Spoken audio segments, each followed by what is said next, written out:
Hi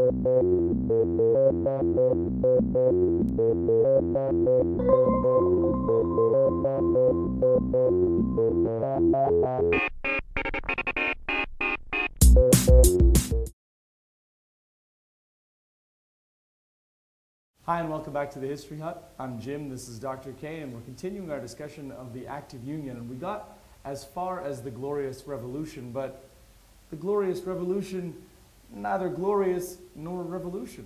Discuss. Yeah, that's true. So last time we had just had James marrying Mary of Modena and then having a son, and the son took precedence over the two daughters, and so of course that meant there was going to be there was a Catholic king and there was going to be a Catholic heir to the throne. So it mentioned that the elite then called on Mary, who's with William of Orange, and she says, you know, I won't come and rule unless my hubby's king, and he says, well, I won't come and rule unless, you know, I'm king. I'm not going to come as a kind of prince consort. So the thing that everybody preferred that was doing all this asking was that James abdicate. So Scotland and England separately offer the throne to William and Mary, with William ruling after Mary died, and then the throne going to her sister Anne.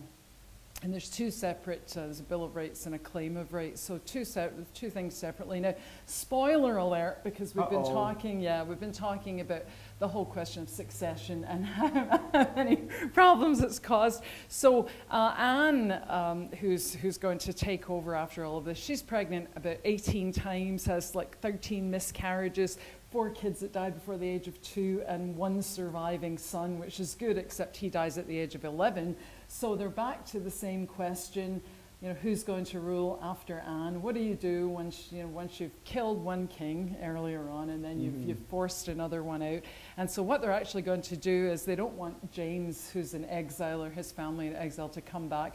So what they do is they want to go back to your lad, James the Sixth and First. So they go, you know, James the Sixth and First, so he has a daughter called Elizabeth, and Elizabeth's married off to into the Palatinate, and so they trace the line through her, and they get to finally to Sophie of Hanover, and that's great. So they're like, okay, so the English are like, okay, that's fine, because it'll be Anne, and then we'll give it to Sophie of Hanover, and she dies right before Anne does. So of course it's not going to go to her, but it's going to go to her son, who will become George the First. You know, George III is the one that loses America. So George the First, and that's the beginning of the Hanoverian dynasty. The problem is that after living through life under William and then Anne, the Scots aren't really sure that that's what they want. So there's this issue, which is another reason that you have them moving towards maybe thinking about not being as close to the English as before, which of course the English response is to precipitate the actual union. So the Glorious Revolution, obviously you could talk a lot about, you know, what actually happens in, I mean, James and William actually fight it out. They fight it out in Ireland, and you get the Battle of the Boyne, and the Royalist forces are defeated. So James doesn't go quietly. He sends the wife away, and then a wee bit later he goes down to the coast to go to France, and somebody goes, isn't that the king? And he's like, ah, you know, and goes back up to London, and it doesn't look for a while as though they're going to be able to kind of force him out, but they do in the end, and they do it on this fiction that James has abdicated. You know, he's left London, he'd left the throne, and so it was okay for William and Mary to come in. So it's going to have a horrific impact in Ireland.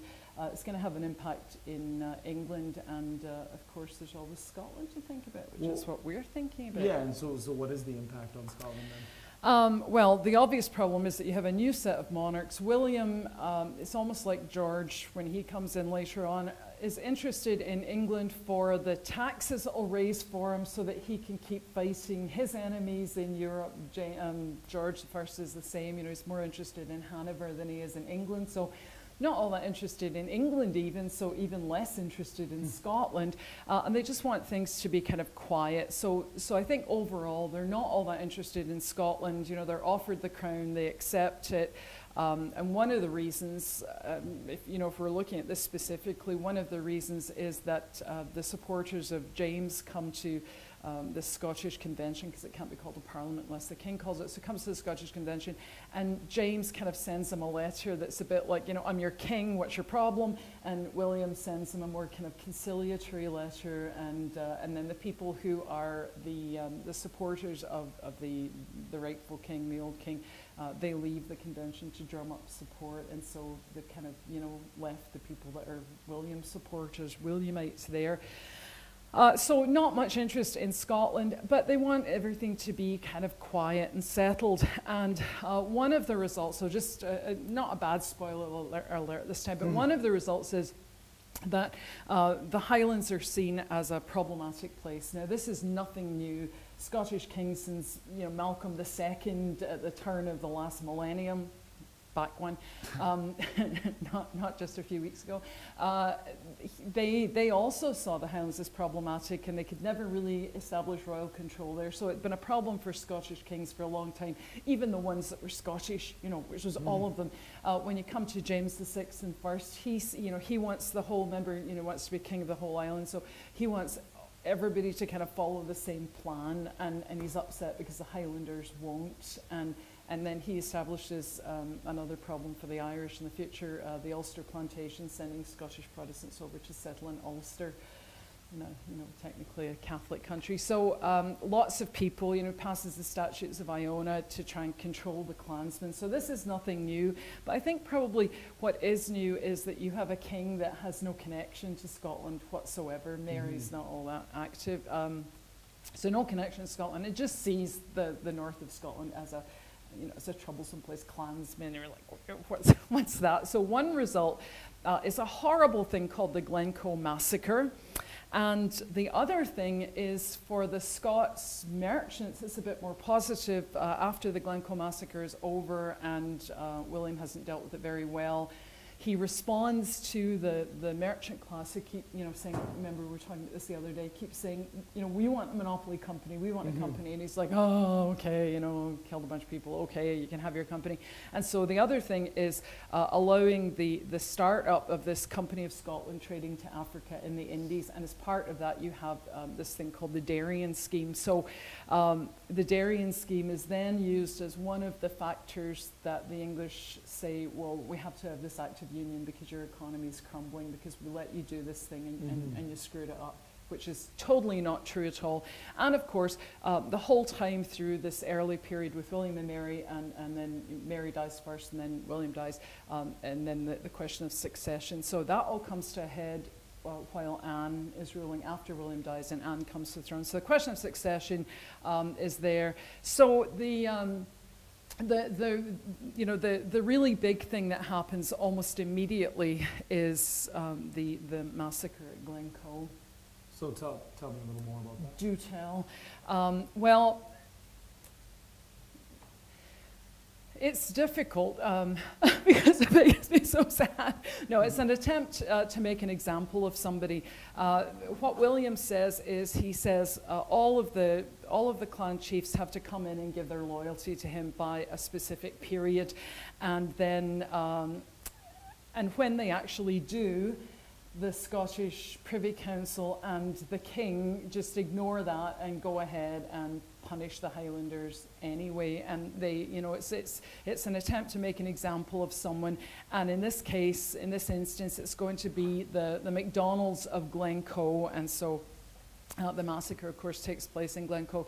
And for a long time, people talked about this as a result of the feuds between the Campbells and MacDonalds. Always, you know, it was the Campbells that went in, it was the MacDonalds that were the victims, and so it's just it was just a settling of old scores. It really didn't have all that much to do with William, but that's not really true at all. So it happens at Glencoe, which is really an imposing landscape, and this is the site of the massacre on February 13th, I think, 1692. The MacDonalds were under old McKeon, who lived in the area, and they were known as cattle stealers. They would get cattle and they would, you know, kind of keep it hidden there. And there's about 500 of them. 150 of those were warriors. And so this old McKeon, it's Alistair MacDonald was the chief. And the person that was chosen for the pacification was John Campbell, and he was to raise a Scots militia to patrol the Highlands for William.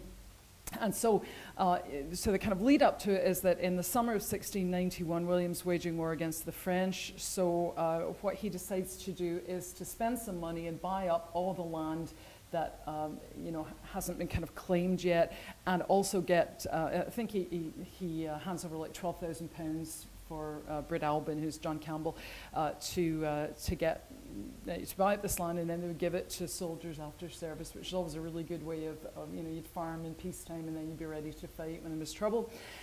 And then he said that the clan chiefs had to sign an oath of allegiance to William by January the 1st of 1692, which is fine, because at first they said, well, we'll sign an edited version. He said, no, we want the whole version, and you'll be under penalty of law if you refuse. And then the chiefs said, can we talk to James in exile? And they said, yes, that's fine. Would see if the old king would release them from their loyalties to him. And he did, but it's a really tight time frame, because he's on the continent. So on December the 12th, he released them from their loyalty to him, and this reaches the Highlands December 28th. So, they're supposed to sign by January 1st. They're in the Highlands of Scotland. There aren't kind of roads and things going through there. And by that time, the Secretary of State, John Dalrymple, who's the Master of Stair, had already prepared a plan. So he'd already, looked at three possibilities. There was the MacDonald of Glengarry, but his territory was thought to be too well guarded. There was the young Clan Ranald, who was a child, and people would be too sympathetic to him. And then there was, Old McKean at Glencoe. So they're like, he's the best choice. Nobody likes him anyway. He's a sheep stealer. And so they decide that they're going to act against him. So there's two things going on. The clan chiefs are legitimately trying to get, in to sign the oath. And the Scots and William have already kind of said, right, well, yeah, I'm sure this guy won't do it. So, we'll take him down. So they decide that they'll go after Glencoe, and Glencoe's hit by this snowstorm. But nonetheless, December 31st, Old McKean sets out for Fort William to give his oath, gets to Fort William, and the colonel there, Colonel John Hill, told him that it had to be given before a sheriff. But unfortunately, the sheriff was 60 miles away in Campbell territory in Inverary, and Hill gave him a letter of safety, so he had a letter of safe passage to get through there, but he's actually intercepted en route by Argyll's regiment. He's held up for at least 24 hours, gets to Inverary, and the sheriff wasn't home and didn't come back until January the 5th. But he accepted the oath late and said, okay, that's fine, you've come in, you've signed, sent it on to Edinburgh with a covering letter. But in Edinburgh, the Privy Council, who already had this kind of plan, decided that they wouldn't accept it. And that's when Dalrymple said, right, we're going to act against them. And William was informed. And later on, William denied that he had known anything about this at all. But you won't be able to see this, but I'm going to hold it up anyway. It's a little pamphlet called The Massacre of Glencoe, and it actually, it's hard, we can't even read it because the printing's so bad, but it actually has the order. And then the order for the Massacre of Glencoe is here in English, and the transcription is, you're hereby ordered to fall upon the rebels, the MacDonalds of Glencoe, and put all to the sword under the age of 70. You are to have special care that the old fox and his sons do upon no account escape your hands. You are to secure all avenues that no man escape. This you are to put into execution at 5 o'clock precisely, that's in the morning. And by that time, the guy signing it says, by that time I'll be here. This is by the king's special command for the good and safety of the country, that these miscreants be cut off root and branch. See that this be put into execution without feud or favour, else you may expect to be dealt with as one not true to the king or government, nor a man fit to carry a commission in the king's service. Expecting that you'll not fail in fulfilling this, I subscribe these with my hands, February the 12th, 1692. This was actually found, it was offered for sale at Christie's auction rooms in June of 1925 in its authenticity. So it's called the Order of Fire and Sword. So William knowing about it. So So Dalrymple sent Captain Robert Campbell, who commanded 2 companies of Argyll's regiment. So it's 140 soldiers, 400 to follow. And the idea was that they would have altogether about 900 soldiers blocking the escape routes that could possibly be taken. And then Campbell's men would enter Glencoe. And this is the part that upset people as well. The men came in and said all the quarters at Fort William were full, so would they put them up? So they're asked to extend their hospitality, and they stay for 12 days. So they're billeted and fed by the local people at Glencoe, who have no idea what is waiting them. And then they get the written orders to put to the sword all under the age of 70, especially McKean and his sons. And it's all signed and dated. And so February the 13th, there's a blizzard that night. There's white out, and the slaughter begins during the night. And McKean's shot while he's getting dressed, and the killing was supposed to be systematic, kind of cottage by cottage. And there are, I think, 38 men, women, and children killed by dawn, but more people perished because they took off into the hills. Of course, it's a blizzard, instead of winter, it's middle of the night. And so, that's a problem too. But it's really, by the English, it's a botched job, or even by the Scots, it's a botched job because most people, survived. They may well have been told by the soldiers that had been billeted with them, hey, watch out, something really bad's going to happen, because they'd been there for almost 2 weeks. And I think it's that thing where you extend a law of hospitality and then you're turned on like that people are like, how could this happen? So more than any other event, this promotes Jacobitism. This promotes, followers of the exiled king to say, this guy, this new king, does not have our interests at heart at all. And in the end, only Robert Campbell's men, I think, had killed at Glencoe. So public opinion was absolutely, people were shocked and horrified. The Scots Parliament declared it to be murder and demanded an investigation, even though, the Privy Council had said that they wouldn't accept the stuff. So Dalrymple had to resign, and 2 others at the top were put on trial, but William wasn't happy about that, and they were acquitted. William said that, they were supposed to be put on trial, but William said that he didn't want trials, and so some of them were later on given even more important positions than they had before, and people were like, that's just not right at all. And so to divert attention from this, William sanctioned the creation of the Company of Scotland trading to Africa and India. So much public opinion against them is like, okay, yeah, what was that thing that you wanted? Yeah, okay, you can have that. You can have that for once. So the massacre at Glencoe really upset people, and of course maybe they weren't aware that the Scots Privy Council had been so deeply involved, but nonetheless, William had said that this should be the response, and so because of that, the king starts to sort of be nice to Scotland again? Yeah, they want to kind of quieten things down. So he gives the okay and touches the scepter for the creation of this Company of Scotland trading to Africa and the Indies, which we usually refer to as the Darien scheme because that's the one that there's the most trouble about. But it upsets the interests of the Hudson Bay Company and the Royal African Company and other companies that the Scots get stuff that these companies had been asking the king and Parliament for about 100 years by that time, and so they're upset about that. So once it actually starts to take off, once things get going, then the House of Commons and the English House of Lords actually come together in special joint sessions to try and act against the Company of Scotland. So on the one hand, you have the king saying, okay, go ahead, no, fine, absolutely, go ahead, do this thing, it'll be fine. And at the same time, his Parliament in England and the House of Lords are saying, no, that's bad. And then William actually starts to act against it, but still tell the Scots that he's supporting it. So it's just it's a really bad thing. And the company itself lasts until the Act of Union, and it does actually make some trips to Java and to Africa, but the majority of the focus is on the one main scheme that they have, which is the thing that William Patterson, the guy that had been involved in the creation of the Bank of Scotland, the one thing that he'd been involved in. He'd been reading these accounts of William Dampier, who had been traveling all over the world, sailing all over the world, and thinking about all sorts of cool things like you know, the East India Company, the English East India Company, the most powerful company of its time. And he's thinking, I wonder if we could get a company started and we could travel to India but on a faster route and cut down the time, and it would be, you know, the usual less freight, less insurance, all those kind of things. Maybe even create a kind of tax-free kind of haven, you know.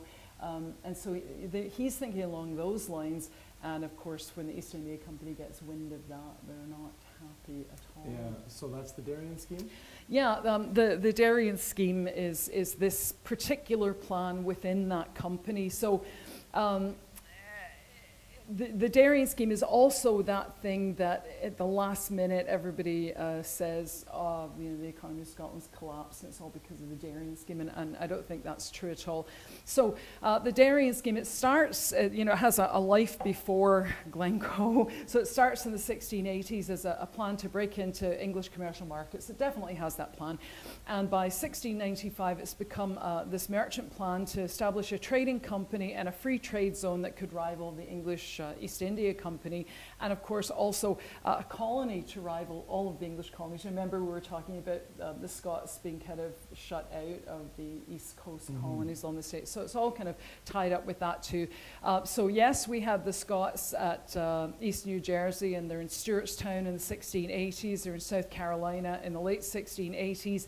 But the Scots merchants think if they have their own colony, then it would be a kind of overflow area for young men that, you know, unemployed, and it would also provide new markets for Scottish exports. And as I said before, many kings had kind of said no to that before. 1691, it's brought up again, still not happy about it. And then after the massacre at Glencoe and, you know, William's refusal to kind of punish the people that were involved in that, he finally agrees to allow the creation of the Company of Scotland. So about 1695. It didn't, as later pundits would claim, involve the life savings of every man, woman and child in Scotland. It doesn't really bring the country to the brink of ruin. It starts off as a business venture, and when it becomes a national, you know, kind of a national passion, it's because people have found out, you know, how much duplicity is involved. It's not because they've all lost all their money, because the subscription book, I think it's like 12 or 1,300 people, and some of them give like a huge chunk of money, but those are people that had money in the first place, right? You know, so it's not like you and I wouldn't have got on the books, but we might have ended up as colonists, you know, you especially being a young man, you might have been off for a little adventure. So it's only after the English House of Commons and the House of Lords and the King and the governors of the plantations in the Caribbean set about destroying its chances that it really becomes a national cause. So before that, it's this big, big business venture, and it's merchants that have been kind of looking at working through that for about 10 or 15 years before it actually even, you know, gets to start. So it planned to raise half of its subscriptions in London, and subscriptions, that's just like the money that you're going to put into it. So, so it had like actual subscription books, so take the big books down. And this was easily accomplished November of 1695, and then a political storm broke out. So what they would do is they would go to pubs in London, and they would say, like in the newspapers, it would say, you know, Company of Scotland will be opening subscriptions under the sign of the Crooked Swan on Friday between 7 and 10, and so people that were interested would go there and they would sign up, and you didn't have to hand over all the money right away. You just 50% at the most, but sometimes it was just a case of signing up. So then this political storm breaks out because the East India Company and the Royal African Company in particular thought that you know, this was just really unfair to them, so they lead a kind of joint attack against it. And the reason that they're upset is, as I said before, because it has It has all the privileges that they'd been asking for years. No stock or property could be seized, or the king would pay the company compensation. You know, that's a really good one. The company could outfit and arm its own ships, so it wouldn't have to sail in like English ships. The ships could sail to anywhere friendly to King William, which is, you know, quite a bit of territory, and it could plant colonies in uninhabited places or with the consent of locals. So by uninhabited places, that might actually be maybe an area that was technically controlled by the Spanish, but there was a wee corner that nobody had got to, so you're like, well, we'll just go in there, which wasn't really right. And it would be free from taxation for 21 years. So I'm just going to hold this up, although you won't be able to read it, but this is actually, this is the copy of an act presented to the Parliament by the merchants, and this is the act that creates the Company of Scotland, trading to Africa and the Indies, and you know, it tells that it's going to be a joint stock company, and yes, it can land in any place, again, you know, friendly to the king. So it gives you the whole kind of all the privileges that it has. So phase one, so Scots are quite happy. You're like, oh, that was good. You've got the subscription books filled up. And then the House of Lords and the House of Commons decided that this harmed English commercial interests, and they proposed that Englishmen and English money not be allowed to be raised in the subscriptions, so the subscription books were closed down. So they immediately, you know, the Scots were like, we'll raise half, like, you know, £200,000, raise half in England, get their stuff for England, and then that's it, you know, that's all shut down. So Englishmen aren't allowed to participate in this. They can participate in English companies, but not in this. Phase two is the Scots, of course, say to William, are you okay with this company? And he says, yes, I am. And they're like, fine. So then well, where else can we raise subscriptions? The other places that we trade with, so they go to, they take the subscription books to Hamburg and Amsterdam and places like that, and they're filling up quite well, seems very favorable, until William's resident, Paul Rycott, made it clear that any subscription would bring the English king's wrath. So he shuts down the European subscriptions, and then the Scots ask him again, are you okay with this? And he says, yes, it's fine, I'm all for that idea. We all go ahead, it's wonderful. So twice now, you know, he's been kind of asked and said it's fine, and twice they've been stymied because they can't get the subscriptions. So despite all of that, they're still really keen, and there's a bit of confusion. And there's a document that's like, I swear to God, it's about, you know, 700 big thick pages, and it's all the letters between the different company directors. It's really cool, so you can actually read them. So despite all of this, the company directors finalized their plans and their idea, and in 1696 they decided that what they would do is they would establish a settlement colony at Darien, and that's at Panama, on the Isthmus of Panama. And nobody really knew where it was going to be. Everybody was like, well, I wonder where it's going to be. Nobody, and didn't tell anybody. They knew. And this would be involved in trade once it was established. So that would be the free trade zone. So the idea was that you would take goods from Scotland, you'd sail them over to Darien, and then Panamanian Isthmus is quite narrow. And so you could put all the stuff on donkeys, get it to the other side, because, you know, it's like that. And then South America's there. Get them to the other side, put them on ships, and they'd go, you know, off to China and India. So, you know, not a bad idea. And they thought that then they thought, well, because there's so much opposition to the trade part, maybe we'll just have the colony, and that'll just appease. So at first we'll just have the colony, we'll settle that, and the English aren't appeased by that at all. So lots of young Scots raced up to go to the new colony, and they were all keen and excited about it. And so the first ship of 1,200 landed on November of 1698 at what they would call Caledonia. And they were technically in Spanish territory, although the Spanish had been booted out by the locals and weren't really, and it's you know, it looked like it was not the best place to go, lots of mosquitoes and things like that. that things didn't go well for them. And although they signed treaties of friendship with the locals, which we would look on these days with kind of skeptical eyes and go, really, treaties with the locals? What did you offer them? They brought periwigs and hats with them. So little wiggy things. So they have problems right away. Illness carried off 300, and then once the colony had to be abandoned, 400 more died trying to reach New York, going up the East Coast, and there were more deaths as well. And in part, this was due to a set of proclamations that were sent out in January of 1699. So they get there in November 1698. By January 1699, William had sent out proclamations to the governors of the colonies that said that no assistance was to be given under any circumstances to the Scots. And in London, it was publicly stated, and this is a quote, "It is in the interest of England to take all fair ways they can to defeat the settlement at Darien." Now, one of the interesting things is that nobody knew where they were going originally. So the Scots weren't allowed to open the papers until they'd gone past the Orkney Islands, so they didn't even know. So they're heading off. They're not sure where they're going, and they were trailed by English ships and by French ships. And once they actually arrived at their destination, there were English, French, and Danish ships anchored off the coast, just waiting to see what they were about to do. So they're kind of being followed in this crazy thing.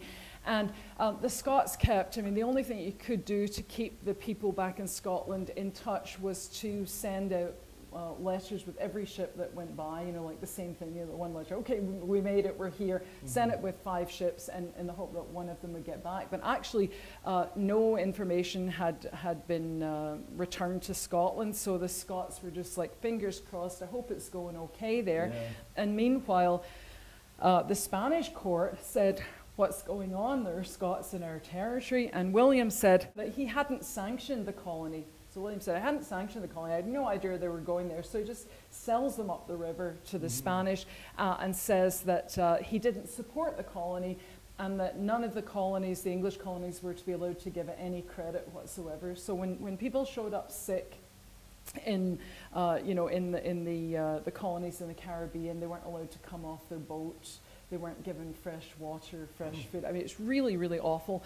But as I said before, because the communication lines were so poor, the Scots had no idea that the colony had already been abandoned when it sent out the second set of colonists, the second lot of colonists who I think they leave or they get there in November 1699, and within 3 months, they would actually find themselves under attack by the Spanish. So the Spanish, kind of physically trying to get rid of them. And by July of 1700, the whole thing has to be abandoned. So certainly there was a lot of merchant capital tied up in it. There's 1,300, just about 1,300 subscribers, and they had subscribed for £400,000, but they had only actually collected about 219,000. Just collected a small amount of money, just over 50%. But once it became clear to the Scottish people that the Scottish king had acted against Scottish interests in favour of his English subjects, then people became really concerned about it and really upset about it. So it's not, I don't think, so much the money part, although that's a lot of money, but it's amongst a small group of people. It's not, every widow up the coast.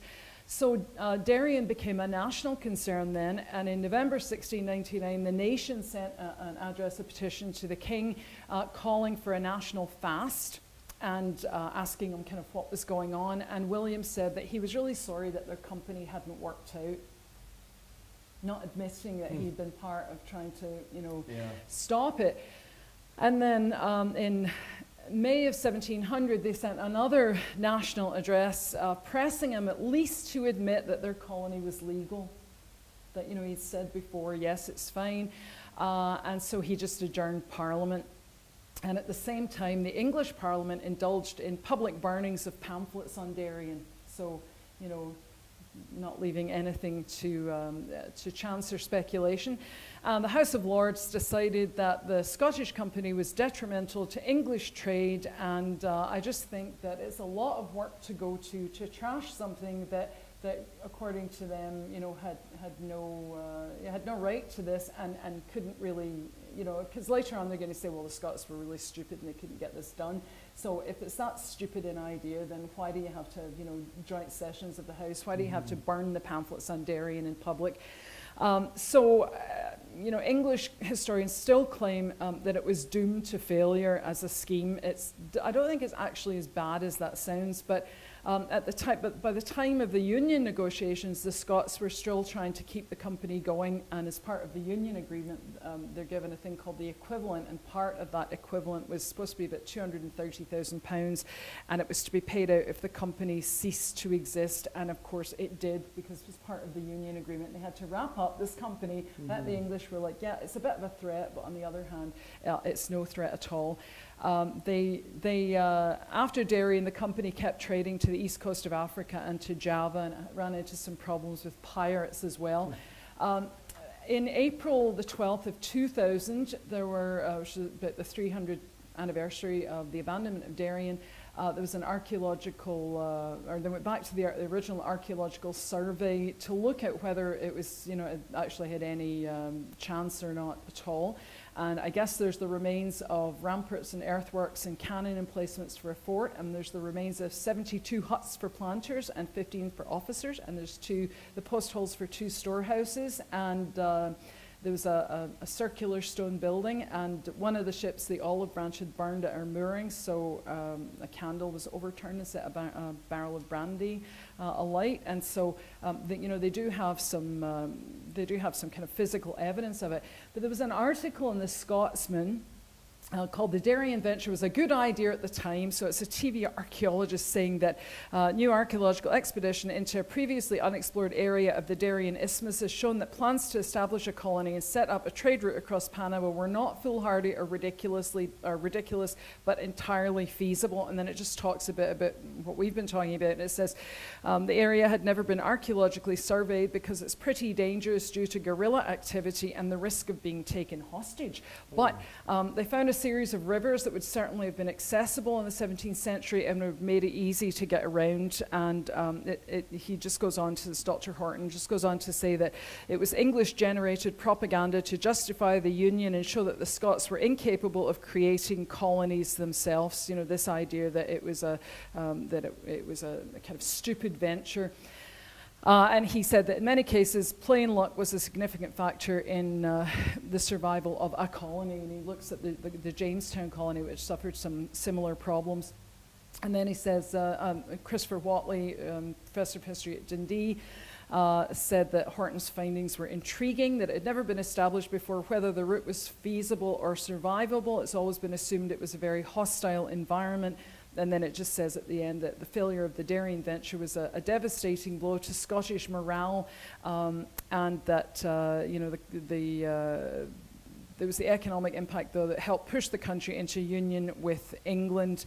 And at the end, he says, however, the real legacy of the Darien venture was a sense of betrayal. Many Scots believe, rightly or wrongly, that their chance of independence had been deliberately sabotaged by the English, and the resentment this fostered played no small part in the Union and the Jacobite rebellions after the Union. So it's a really interesting area of study, and it's one that's always been, you know, kind of, while the economy was collapsing, we kind of showed that was maybe an unfair reading of the long-term economy, and that in the short term, the Darien adventure had just, you know, absolutely devastated the country. But it looks as though the English, you know, had they been left to their own devices, had they been supported by the English king acting as the Scottish king, that it may well have been able to make it work. And if it had failed, it would have failed on its, you know, on its own merits. It wouldn't have failed because it was sabotaged. Yeah. You know. So really, really interesting period of Scottish history, and the one that is often cited as leading to the Union because it brings economic collapse. But I think it's that the Scots' morale is affected, and people really start to say, you know, an English king who's an English king and a Scottish king, there's no connection to us, really. Is he going to rule in our favour? Oh, look at Darien. No, he didn't. Maybe that will happen again. Yeah, you know. Very interesting. Well, that wraps up this part of our discussion on the Act of Union. Join us again next time.